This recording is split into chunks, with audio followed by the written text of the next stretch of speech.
guys, I want to give a big thank you to AutoVlog. If you haven't checked out his channel, check it out. He gave me a huge shout out, and that has really brought a lot of subscribers to the channel. I think I've got like 60 subscribers in the last 12 hours. So Mike, if you're watching this, man, I really appreciate it. And thank you so much to all of my new subscribers and my old subscribers, man. I really appreciate it. It means a lot to me. It makes me want to do these videos.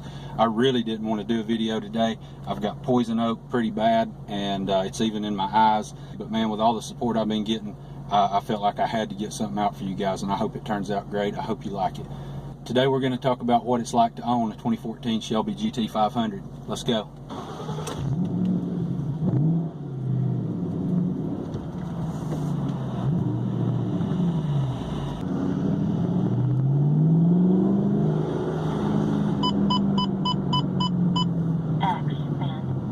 Alright, so I don't think I've ever really talked about it in a video, but I obviously decided to buy the GT500, but before I did a lot of research. I wanted to make sure I bought the right car for me.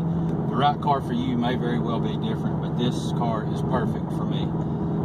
So the other options I was looking at was buying a brand new Roush charged Mustang GT. So it's not a Roush Mustang, but you can get a Mustang GT with a Roush supercharger on it with factory warranty.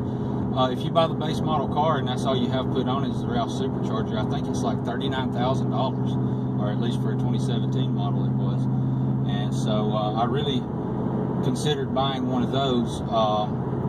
And the other car that I was really actually on the verge of ordering was a Dodge Challenger Scat Pack with the shaker hood. The thing is, the performance isn't quite there for the money.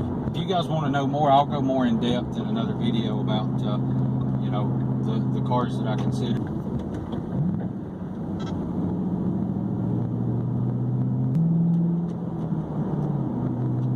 But yeah, man, I love owning a GT500. I don't drive it very often. I was driving it daily for about the first 3 months, and then I traded my Harley Davidson, and I didn't trade it in. I traded it on Craigslist to a guy for a 07 Dodge Ram 1500.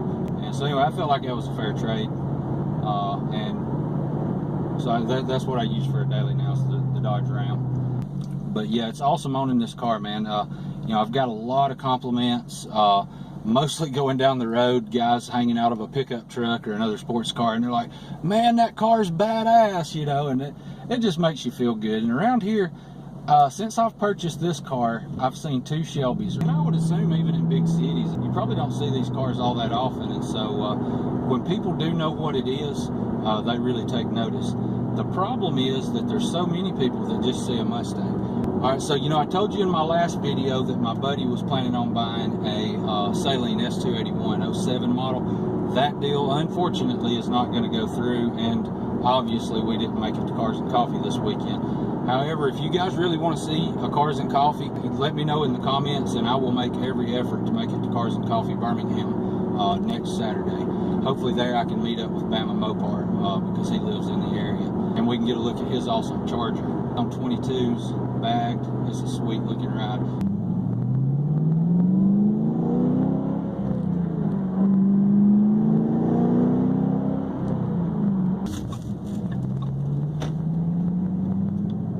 So most of you probably know that all GT500s, at least the 13s and 14s, and I believe previous models as well, you have the ability with the electronic power steering to adjust the steering feel. So you've got a sport mode, a comfort mode, and a normal mode. So just generally, I prefer it in normal mode. Sport mode is just a little too stiff for me, just daily driving. If I was in the mountains or something and running with some buddies or something like that, I would probably go ahead and put it in sport mode. But then on the 13s and 14s, if you get the track package, then you get the Bilstein adjustable dampers. Now I really like having them, but to be honest, I keep it in normal most of the time. In sport, it's a really rough ride. One of the things, see, this is in normal mode, and let's see how bad it shakes the camera crossing these railroad tracks.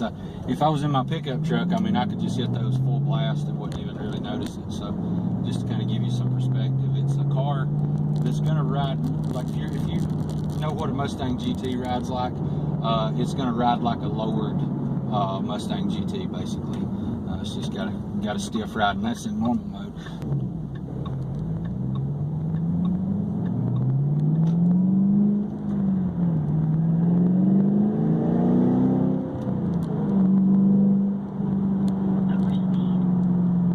So one of the things that I really wish this car had was a digital speedometer.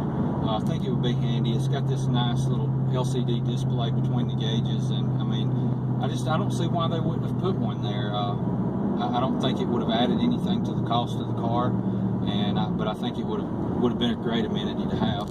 However, that being said, I've got this Escort Passport Max 2, and it does give me the digital readout of the speed I'm traveling, so that's nice. I can just glance up and look at that, so it's really not a big deal. The other thing I really would have liked to have had in this car would be a backup camera. I'm pretty sure the GTs and the V6s, 13 and 14 models, had a backup camera. So I really, I'm not sure. It must have something to do with the spoiler, but you know, they didn't give a backup camera for this car. Just to have that little extra security when you're backing up against a curb or another vehicle, you know, just to make sure you're not going to scratch up your car. So talk about maintenance cost. I can't remember exactly. I looked it up, but you know, brake pads are fairly expensive. If I remember right, the front rotors, if I need them, I think they're $250 each. So that's kind of pricey. So that makes it a car that, you know, it's not so daily driver friendly. And not that I would stop myself from driving the car because I don't want to wear out the brakes or don't want to have to put gas in it by any means. If I want to drive it, I'm going to drive it. But I just, you know, I kind of like to save it, and I don't like to spend money unnecessarily. And so anyway, like I say, $250 each for rotors, that's pretty pricey. Then an oil change in this car, it's $125, whereas like in my wife's car, I think it's $45 if you carry it to the Chevy dealer. So pretty significant difference there.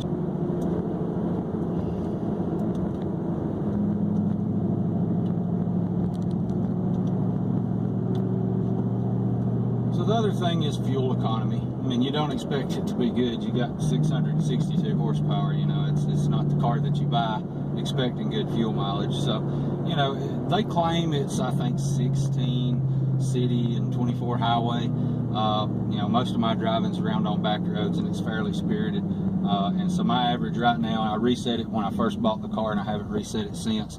So my average through the 9 months that I've owned this car, and the approximately 3,500 miles that I've put on it, is 13.3 miles to the gallon average.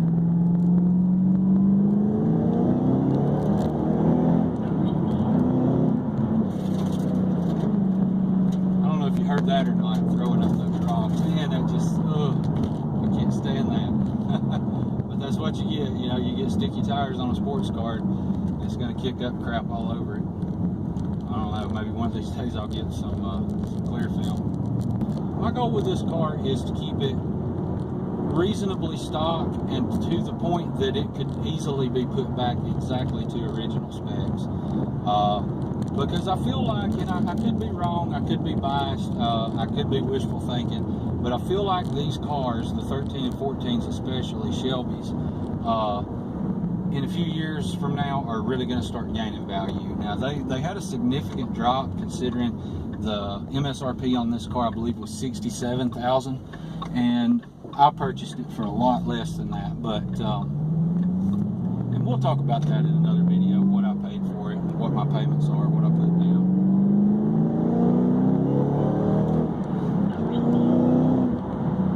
You just never get tired of that, I'm telling you.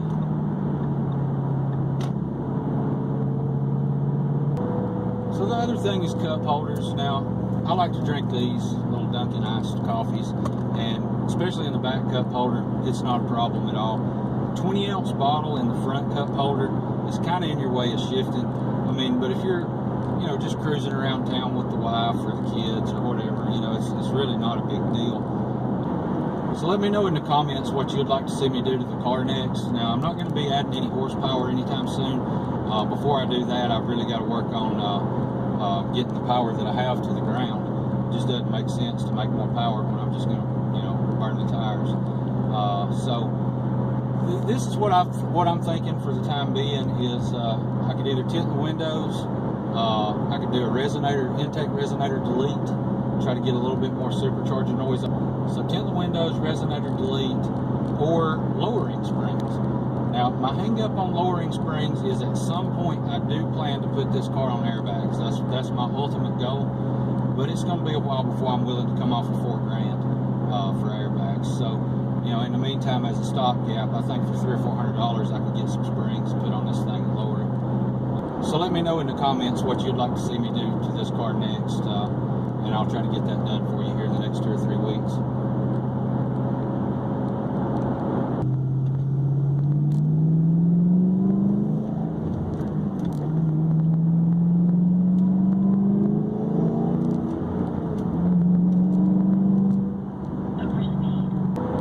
So if you drive this car easy, I mean, it's as tame as a Honda Civic. I mean, really it is. And you can see now I'm in 5th gear. That's the first overdrive, 6th gear, second overdrive. So anyway, I'm in 5th gear, cruising along 60 miles an hour at just under 2,000 RPM. And it's very quiet in the cabin. There's no wind noise, there's no drone. So it's quite comfortable. So if you wanted to take it on a trip, or if I needed to take a business call right now, I could. Wouldn't be a problem. And so anyway, but when you want it to be a beast, it's there and it's ready to go.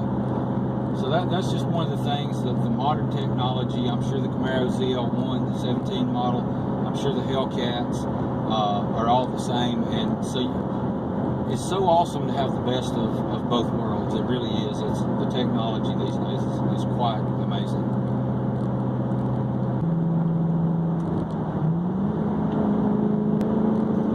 Still a little 3rd gear pull.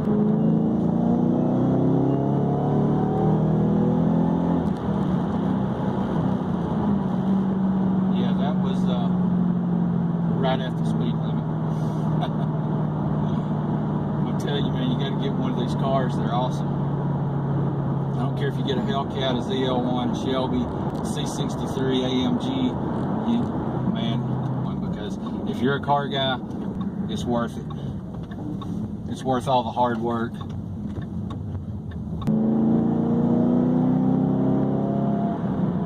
See, that's one of the things about it. Now, I think most of you have probably seen or heard me talk about I had a 98 Mustang GT. And of course, I mean, they have really no power compared to cars these days. But that was an absolute fun car to drive because I wasn't the slightest bit afraid of it, you know. This car, not that I'm afraid of it, but I'm not going to be turning advanced track off and drifting in corners anytime soon, I can tell you that.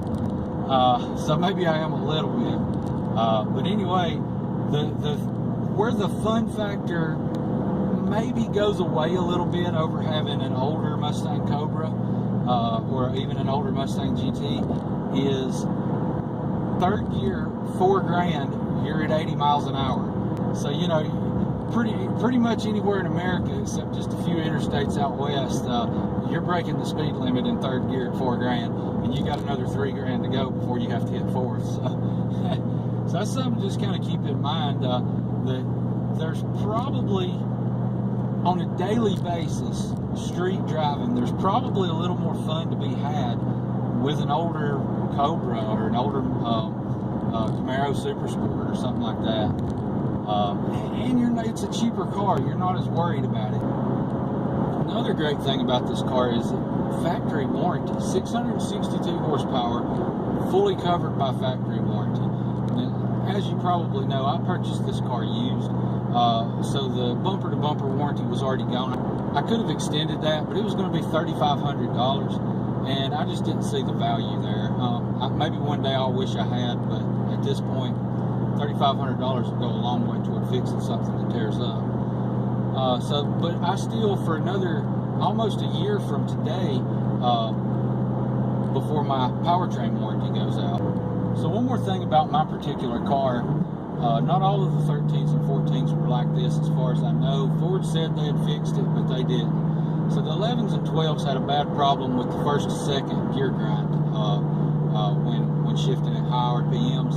And unfortunately, this car has that problem. I've done a lot of research on it, and there are ways to fix it. MGW shifter seems to be the first thing to try, and there's other frame braces and such that you can try as well.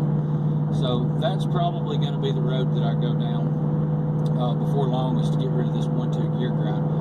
But with factory warranty left on the drivetrain, I'm not too worried about it. And so what I think I'm going to do is maybe a month and a half before the warranty goes out, I'm going to take it in, show them the 1-2 gear grind, see if by that time possibly there's a TSB on it, and maybe they can just fix it for me.